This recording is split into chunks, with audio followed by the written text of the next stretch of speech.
Adil Moussaoui, donc de l'université de Rabat, qui va traiter le Nigeria, l'intitulé exactement Nigeria, statut d'une puissance sous-régionale en question. C'est à vous la parole, chers collègues.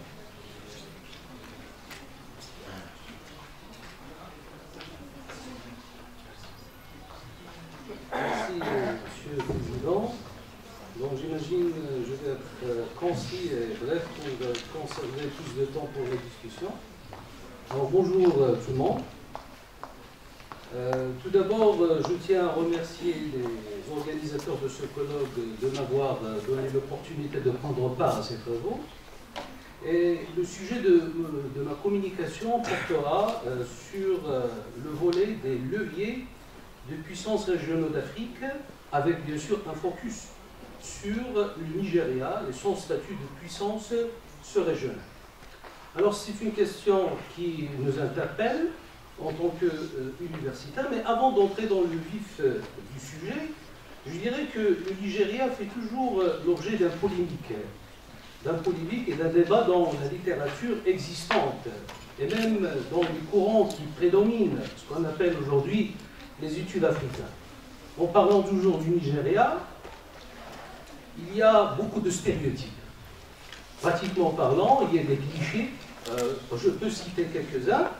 Donc c'est un pays d'abord qui fascine et intrigue en même temps, un pays des paradoxes, et un géant qui est boiteux, une puissance continentale qui est imaginaire en quelque sorte, un géant régional au talon d'argile, et une puissance économique et militaire incontournable en Afrique, et on peut ajouter à cela un pôle culturel en Afrique, et là je pense bien entendu au Nollywood qui est classé le 3e sur la scène mondiale en termes d'industrie cinématographique après le Hollywood et le Bollywood en Inde. On parle aussi d'une puissance émergente, un pays pivot et un gendarme de l'Afrique de l'Ouest.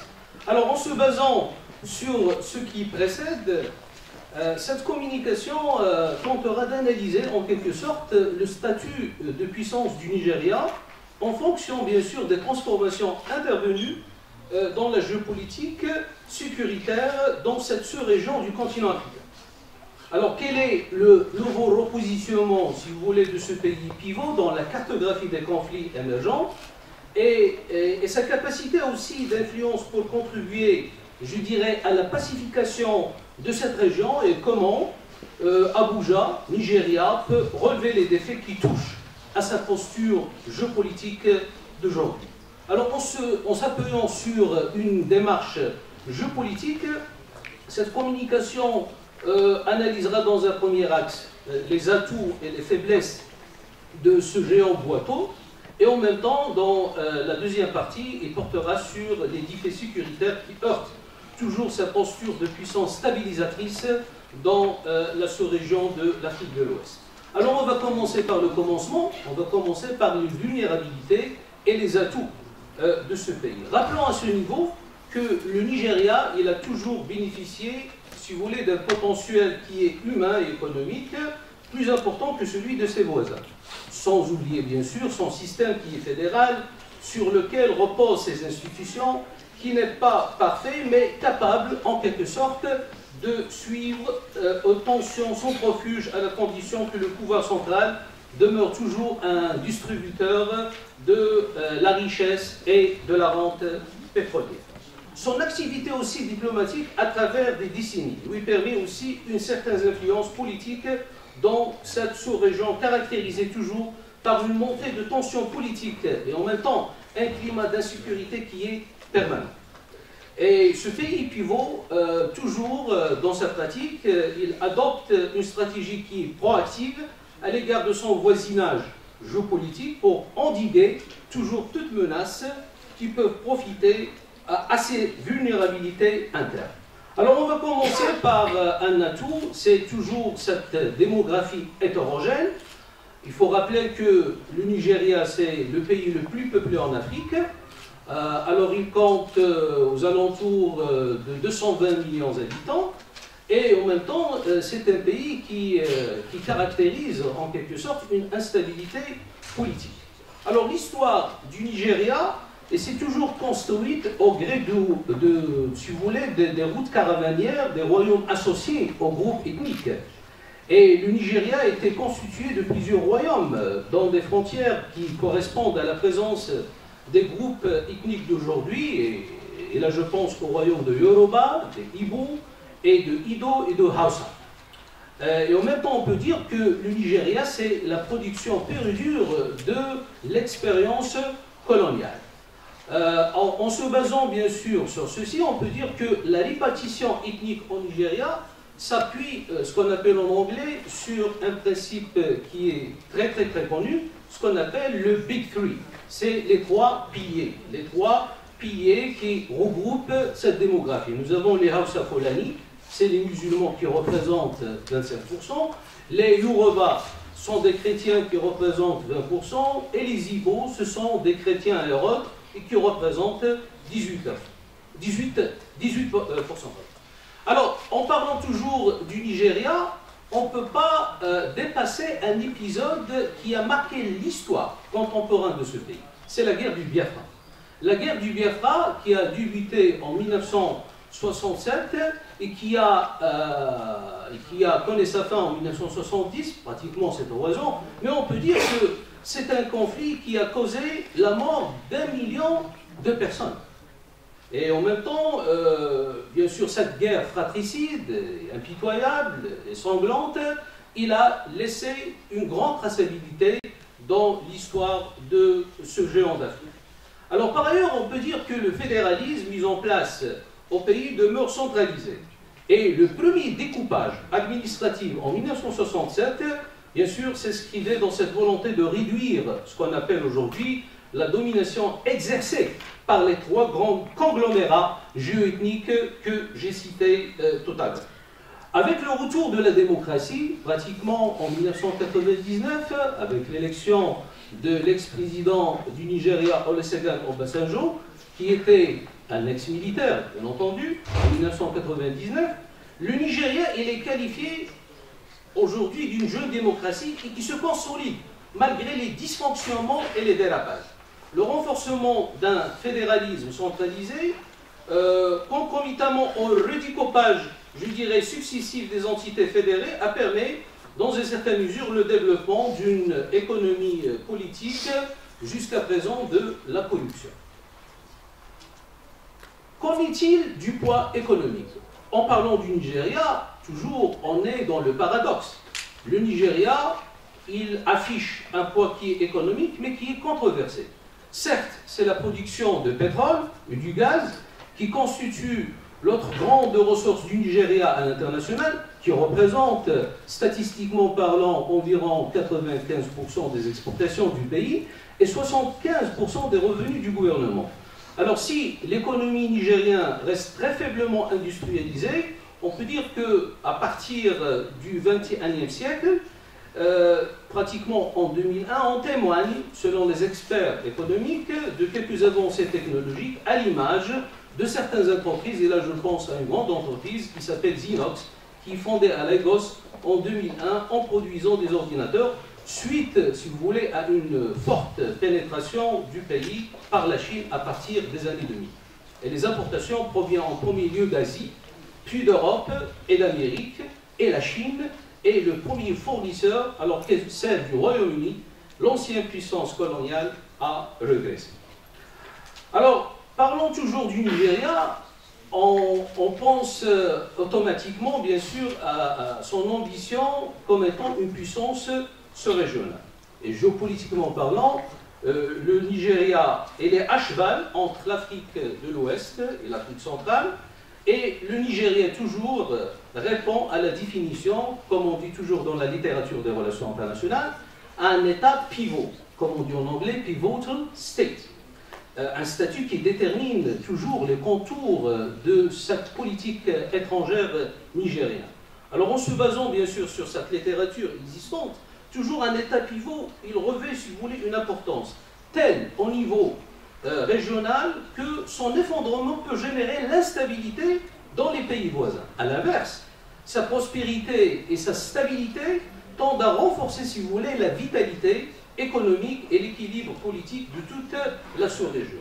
Alors, dans le cas du Nigeria, pratiquement, il y a cette interdépendance qui est particulièrement étroite avec ses voisins immédiats sur le plan à la fois économique et sécuritaire. Il peut être aussi illustré par l'impact négatif de la fermeture, et bien sûr dans la pratique, et ça existait, la fermeture des frontières nigériennes sur les économies de ces États, c'est l'occasion notamment des mesures ponctuelles d'urgence visant toujours à endiguer, si vous voulez, les menaces sécuritaires dans la sous-région. Et pour incarner, si vous voulez, ce leadership régional, toujours, bien sûr, ce statut, il est matérialisé, si vous voulez, par la présence et le pilotage du Nigeria au sein de la CEDEAO,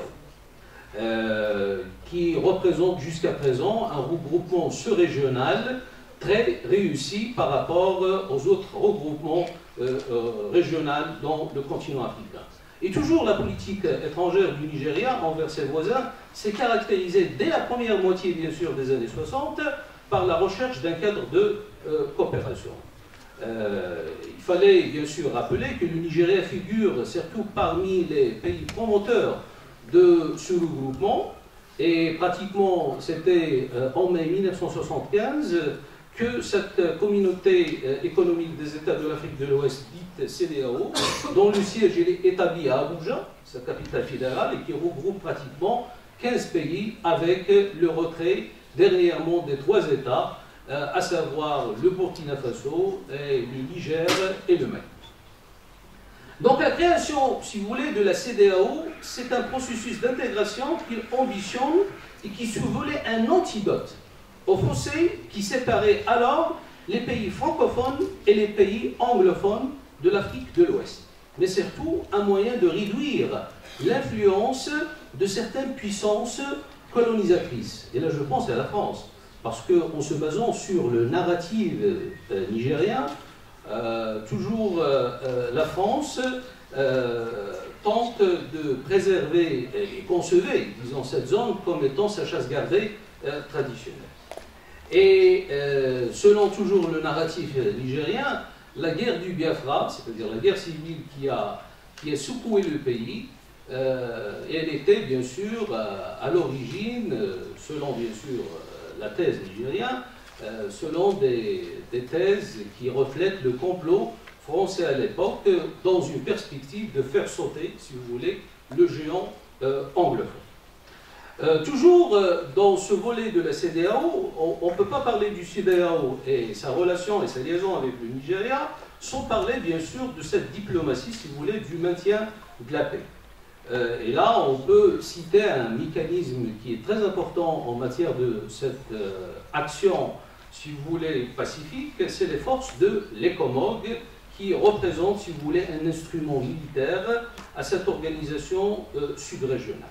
Alors, lors de sa création, le Nigeria, il a fourni l'essentiel des effectifs et des équipements militaires, voire du financement, et en même temps, il a assuré le commandement dans plusieurs interventions en matière, bien sûr, de la résolution des conflits armés survenus, je cite, au Libéria dans les années 90, en Sierra Leone, et en même temps en Guinée-Bissau, en Côte d'Ivoire, et j'en passe. Et là, je peux dire que ces opérations menées par le Nigeria au sein de la CEDEAO, et à travers bien sûr ce mécanisme militaire de l'ICOMOG, représentent à l'époque ce qu'on appelle aujourd'hui l'africanisation de la résolution des conflits. Et comme on dit en anglais, African Solution for African Problems. C'était bien sûr l'adage et la rhétorique qui prédomine le discours africaniste de l'époque. Mais en fonction, je dirais, des transformations sécuritaires intervenues dans la géopolitique régionale, le rôle du géant africain a subi lui aussi un certain nombre de secousses en matière de gestion des crises émergentes. Alors, ce qui va nous ramener pratiquement à la deuxième partie pour traiter la question des faits. Et en même temps, comment maintenant le Nigeria il est situé à l'épreuve de cette nouvelle posture sécuritaire. Alors, rappelons que le Nigeria il est réputé par sa violence de vie politique, depuis le retour, bien sûr, des régimes civils en 1999. Il se caractérise surtout par des rébellions des groupes armés, et là je pense au groupe du Delta du Niger, qui conteste les pouvoirs établis et qui revendique aussi une redistribution équitable de cette richesse pétrolière, d'une part. Et la compétition aussi des partis souvent considérés clientélistes et corrompus. Et l'émergence, si vous voulez, aujourd'hui, de cette secte et de cette cohorte dite islamiste, avec une appellation qui est très connue, c'est le Boko Haram, et qui a remis le Nigeria sur le feu de l'actualité de jour. Aujourd'hui, Boko Haram représente une menace djihadiste. C'est à l'origine de cette profonde déstabilisation se trouve la secte islamiste nigérienne qui est apparue en 2002 pratiquement dans l'extrême nord-est du pays. Et à cette date, son fondateur, Mohamed Youssouf, leader spirituel de ce groupe, installe une mosquée, une école coranique à Modigari, c'est l'un des États du Nord, du Niger, où il enseigne le Coran et un islam en quelque sorte qui est radical réformiste et qui refuse le mode de vie et les principes occidentaux. Son discours s'appuie sur la misère économique et sociale de la population du Nord, qui face aux problèmes récurrents de la pauvreté, du chômage et de corruption, voit en Boko Haram un instrument politique et religieux défendant les intérêts des exclus de cette croissance économique. Alors, en septembre 2003, pratiquement, Boko Haram utilise pour la première fois des méthodes violentes afin de faire entendre des revendications politiques. Et des combattants islamistes attaquent des postes de police et des bâtiments publics dans l'état de Yobe, ancien de contestation de l'ordre politique établi. Et à partir de ce moment-là, Boko Haram commence à s'armer et commence à se multiplier les actions sanglantes et les attentats dans le nord-est du pays. Alors ceci a fait par la suite l'objet d'une extension régionale de cette menace, parce qu'après l'exil de plusieurs activistes dans des pays voisins du pays, les membres de la secte se réorganisent et revient au Nigeria. Et cet exil, bien sûr, marque sans doute un tournant dans la stratégie, bien sûr, de ce mouvement. Et il semblerait en effet qu'ayant trouvé refuge, si vous voulez, dans des pays limitrophes et frontaliers, et là je pense au Tchad, et au Niger, et au Mali. Ainsi qu'en Somalie, parce que les combattants de Boko Haram ont pu bénéficier de l'entraînement de la formation des groupes appartenant à cette mouvance djihadiste mondiale, telle que le Shabab en Somalie, et l'Aqmi en Mali, et le Mujahid. Et Boko Haram se convertit ainsi en méthode de guérilla. Et le secte, si vous voulez, passe d'un conflit de faible intensité à un conflit, bien sûr, qui est sérieux. Et on peut dire aussi que c'est une opération aujourd'hui menée par ce groupe-là, bien armé et entraîné, aux actions, bien sûr, de terrorisme international. Du coup, la lutte contre ce mouvement fait l'objet, il était au centre de la préoccupation politique, et il était aussi au centre de l'agenda des élections présidentielles. On peut commencer par le président Goodluck et Mohamed Buhari et l'actuel président même, Ahmed Toumi. Alors pour conclure, et je termine par là, la posture prise par le Nigeria en faveur de la stabilisation et la pacification de la région constitue un point d'ancrage interne, régional, voire même international. Mais il pourrait aussi stimuler l'engagement des autres partenaires aux côtés du Nigeria. Et en même temps, renforcer son rôle comme un facteur incontournable dans la sécurité sous-régionale. Alors toutefois, l'émergence, je dirais, d'autres menaces endogènes et exogènes représente les vrais défis aux ambitions régionales du Nigeria Et pour asseoir, si vous voulez, sa Paxa nigériana, à l'instar de la Paxa Romana, et son statut d'une puissance stabilisatrice de sa sous-région, le Nigeria devra apporter ses réponses structurantes à ces dysfonctionnements de sécurité intérieure et de croissance économique. Et ainsi s'achève ma communication. Et merci pour votre aimable attention. Merci.